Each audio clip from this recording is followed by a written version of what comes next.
Ne-ai urat să trăim bine, că-i bolnav drăguțul Stolo, dar acum că-i sănătos,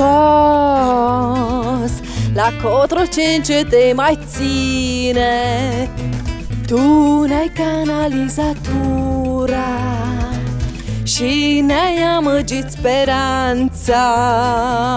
După vreo 5 ani degeaba am văzut doar impostura și prin durerea țin cur clară ce însoțește a ta prezență cu excelentă transparență. Comandant, ai futut țara.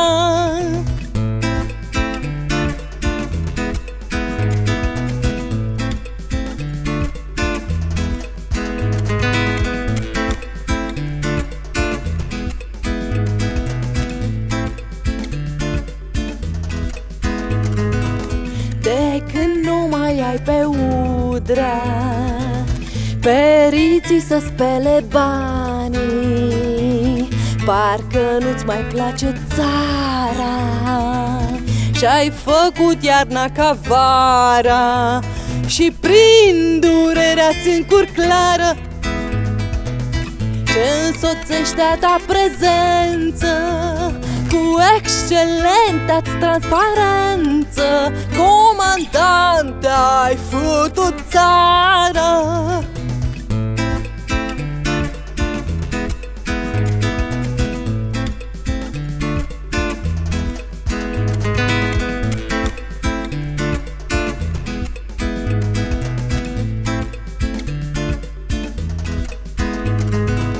Avântul revoluționar ce ducea țara înainte s-a cam dus în pizda măsii de când ești tu președinte și prin durerea țin cur clară ce însoțește a ta prezență cu excelentă transparență.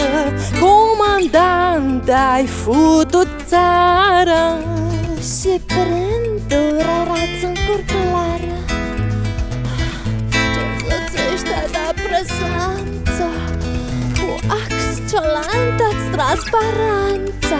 Comandant, ai futut țara.